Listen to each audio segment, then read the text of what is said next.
Hey there, everybody. Welcome to our Survivor 41 episode 4 review. And I gotta say, for really the first time all season, I'm coming out of this episode feeling like really, really good. I'm like happy, I'm hyped up, I'm excited about where we are. Yeah, this is what I thought Survivor was going to be like actually all season when Jeff started talking at the beginning of the season, where it was like, oh, it's really stripped back. It's going to be all like Survivor. I thought it was going to be like, okay, here we go. It's going to just be bare bones. And then it was like advantage, idol, tarp island, all, weird phrases. And speaking of that, I heard from you guys in the comments last week when I had a question about whether or not Xander is supposed to say this every single time about the butterflies, and some of you thought yes, some of you thought no.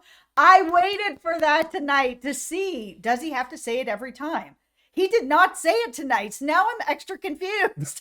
It's like, what if he said it and then they just edited it out? Like, I guess that's congratulations, Survivor, for putting in so many things that we do not have any clarity on anything. I'm just so happy that, we got to know like actual living, breathing people tonight. And if that like 5 seconds was there and they sacrificed it for a good character moment, I guess I will be happy about that. Yeah, there were people tonight like Erica and Heather that I was kind of like, who are you? This is cool. We're getting to know you. All right. Well, we of course are going to get into everything going on in this episode. But before we do, I want to wish Matt a happy birthday. It is Matt's birthday today. Thank He you. is 35 years old. We've got some pictures up on our Instagram, Matt and Jess TV. So give us a follow over there. A little gift to Matt. You can give us a follow over there. You can subscribe to us here. All of this make his birthday dreams come true. No, seriously, happy birthday. Thank you. Thank you very much. There's a photo over there with some of the various birthday loot that I was grateful and very, very happy to receive. In case you're wondering why I'm wearing a Ted Lasso shirt, that is a part of it. Let me know in the comments which Ted Lasso character is best and why is it Roy Kent? Let us know. And then, no, Ted Lasso, I become addicted to it. I am depressed that it is over for the season. I don't know what I'm going to do with my life now every Thursday at like midnight. Matt also loves pirates, so I baked him a pirate cake this weekend. That was also a lot of fun. But, for sure, hit that subscribe button. We also have You, if you're watching that. It's going to be coming up starting on Netflix, season 3. It's going to be up on Friday. We're going to have episode reviews, one a day, so until it's done, starting on Friday. So if you like You, we like You, we're gonna be watching You. And then also Succession, that's coming up on Sunday. We love Succession, so that's gonna be great. We're gonna have reviews on that every Sunday, so yeah, subscribe. All right, so JD, let's go back to the Pirates here for a second, because JD, you walked the plank at the end of this episode. I feel bad for JD because I feel like he really wanted to be there. He was so excited about playing the game. I mean, maybe he probably should have dialed it back here and there because I think he freaked people out with how excited he was. Yeah, he was really excited. He really wanted to be there. I appreciate that. Everybody really wants to be there, though, to be fair. I mean, this was a show that he was saying he's grown up on. He's, learned a lot about himself. He's making fires in his backyard. I mean, JD, I feel bad that he's gone, but he was trying a little too hard, and I don't know, man. You're too pure for the game of Survivor, JD. That is just the sad truth of it. What? Why are you giving up this advantage? Not just once, twice. You gave it up twice. If you give up an advantage twice, there should just be a trap door that just like opens up in the sand and it just sucks you in and you're no longer allowed to play. JD, I love you, man, but you can't do that. That is just, it is bad. You deserve all of the, I feel bad that you're gone, but you did it in part to yourself. This is me quietly singing Shan's song in my head.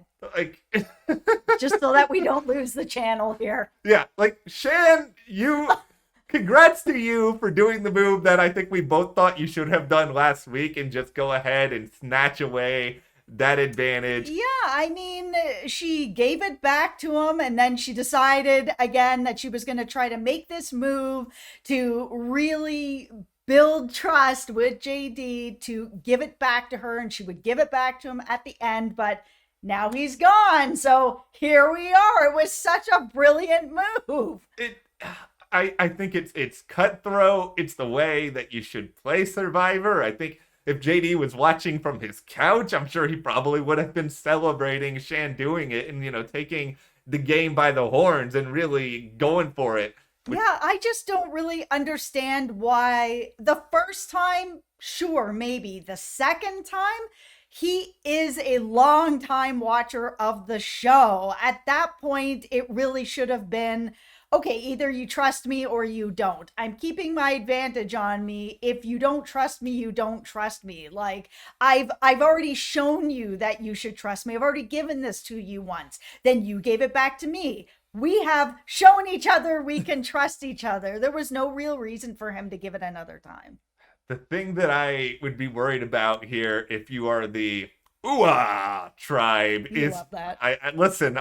It's your birthday. Eventually, there's gonna be a tribe swap, or they're gonna bring tribes together, and maybe they'll get rid of Ooh-ah, and then I won't be able to say it anymore. So I have to just milk it while we can. But speaking of that idea of a metaphorical tribe swap, like these people on Ooh-ah better be hoping for it soon, because they keep losing good challenge performers. Like JD was incredibly useful in a lot of these challenges.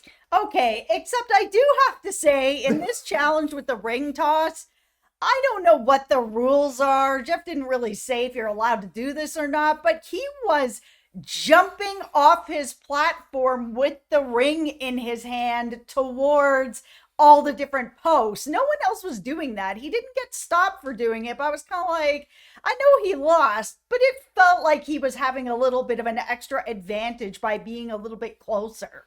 Listen, as a basketball player, when I shoot the free throws, I don't actually play basketball anymore, but let's pretend like I do. I would shoot them from as close to that free throw line as possible. Maybe if the ref was looking the other way, I'd put like my big toe on the line. You gotta do what you gotta do in the game of Survivor. It's true, because you have to use all the advantages that you possibly have at your disposal, like Sydney, who thinks that it is an advantage to be good looking, that is going to help you in Survivor. I agree that being good looking might help you in life, but this is Survivor, and your looks can get you maybe a little bit far, but they're not really getting her anywhere right now.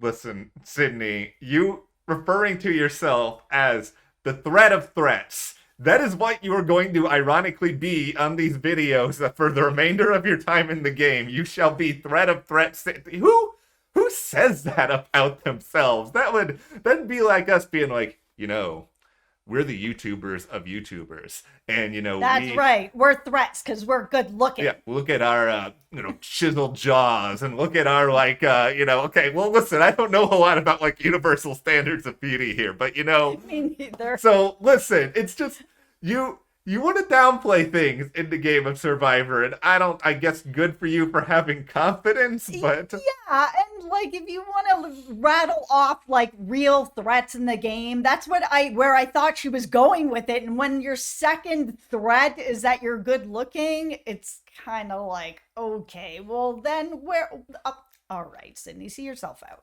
I'm going to go on Survivor now, and I'm going to be like, I'm a threat because I know how to do impressions, and that's going to make people feel entertained at camp. I'm a threat now, guy, when really I'd probably just annoy them all with the impressions and they'd get rid of me sooner. And then as your second threat, I'm good looking. Okay, see, if I say that, I'm opening the trap door again after JD has already sucked into it. But this is where my beef with this episode comes in, is that all of a sudden, Deshawn, out of nowhere, is like, Erica is an enormous problem. We have to get rid of Erica. And we have seen zero evidence before this episode that Erica is any problem. So if this is just an overnight thing, then Deshawn is making a terrible decision. But if this is something that he's felt, the whole season, it would have been nice to know that. It would be nice to have more actual context here.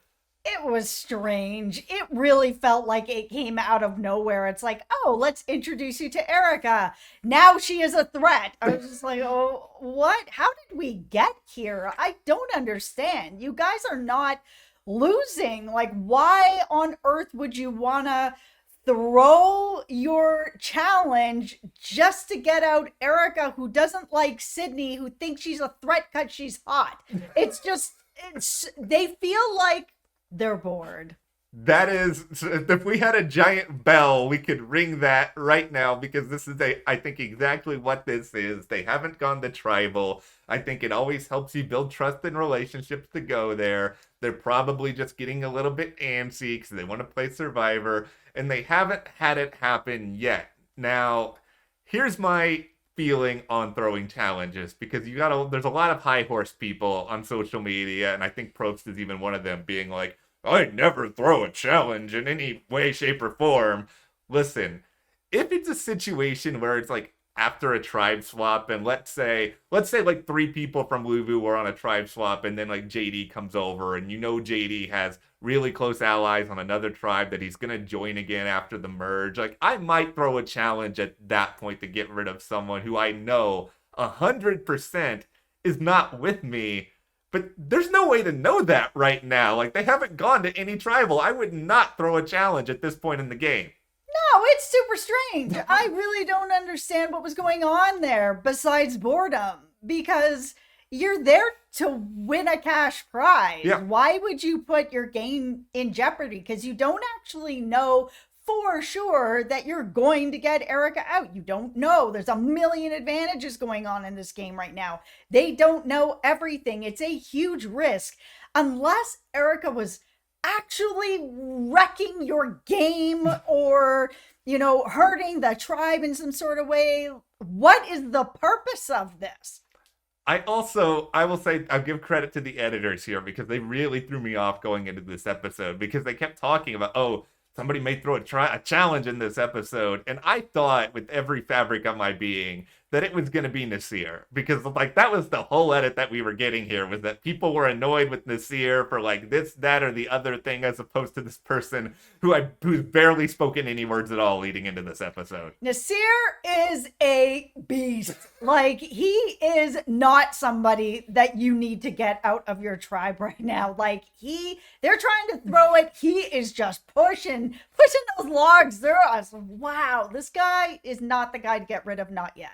I loved the entire presentation of this immunity challenge. Like, this was fantastic. It was so entertaining to get, like, the confessionals interspersed of Shan talking about all the ways he was trying to throw this, how he was just trying to completely and totally suck at it, and here is Nasir, like, making it completely impossible. It's like 2 different things. It's like how good Nasir is, and also how terrible do you have to be if you're on one of these other tribes and you're losing to, like, somebody who's deliberately trying to lose. Watching Evie swimming the other way was something else. The Probst line of the night here, and usually Probst is just obnoxious and full of himself in these challenges, but he was just like, A for effort, maybe B- for direction. If I was a player and Probst yelled that at me, I would, like, go and, I don't know, scoop up a bunch of water in the middle of the challenge, go over there and just, like, pour it on his head.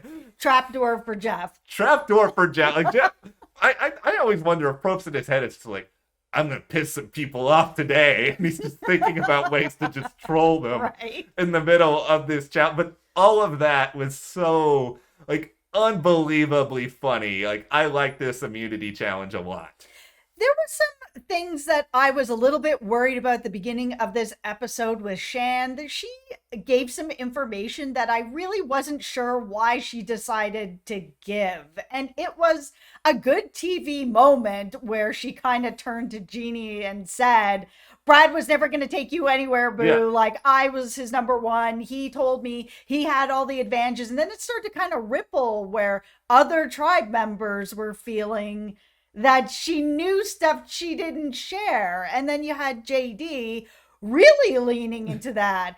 Kind of like, you gave me so much you-know-what about not telling you about my advantage, but you knew that Brad was sitting on like 12 advantages and you told nobody. And she was like, it wasn't mine to tell. Well, you're telling it now and you didn't need to. It just felt like at the beginning of the episode, I was really worried that she had put too much of a spotlight on her and her name was not even mentioned later. I think that she's Oh, I almost sang it. You Here we almost go. did. You came very, very close. I'm like YouTube, the monetization robots were like Oh, almost no there, ready copyright. to. Okay, it was only 1 Yeah, second. we're good. Fair We're use. good. We're good. Okay.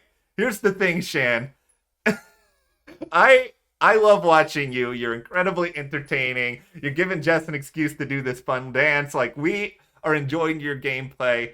However, your biggest asset right now is that you're on a tribe with Ricard, who you seem to be very, Yep. very close with, and he gives you some security in the game. But let's say there is a tribe swap in the next couple weeks and Genie is still there. What's stopping Genie from going to other people in that tribe and being like, you can't trust Shan for all of these different reasons, and then all of a sudden you don't have the numbers anymore? Maybe. I mean, Jeannie really thought she was going home tonight, and because of Shan, she did not end up going home. I mean, Shan threw her the vote, so she probably has built some loyalty there. I mean, she didn't know for sure that she ever really had JD. She should have really known after he gave that advantage a second time, but how is she going to be able to keep it if she keeps JD?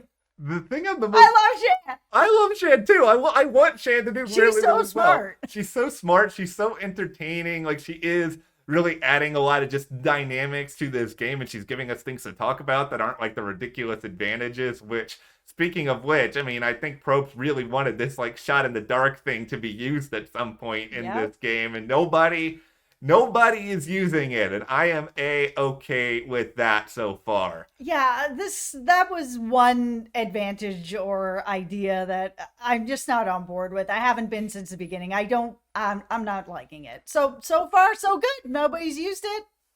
Here's the one other thing in this episode I have a little bit of a beef with.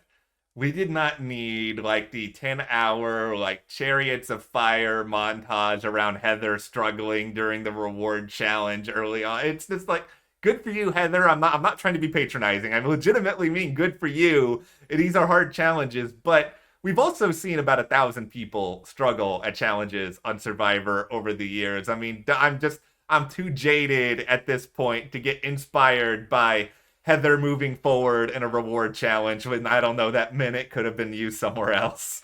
It's true, but at the same time, I mean, we've all been through it for the past like year and a half or 2 years, or however long everything has been going on now.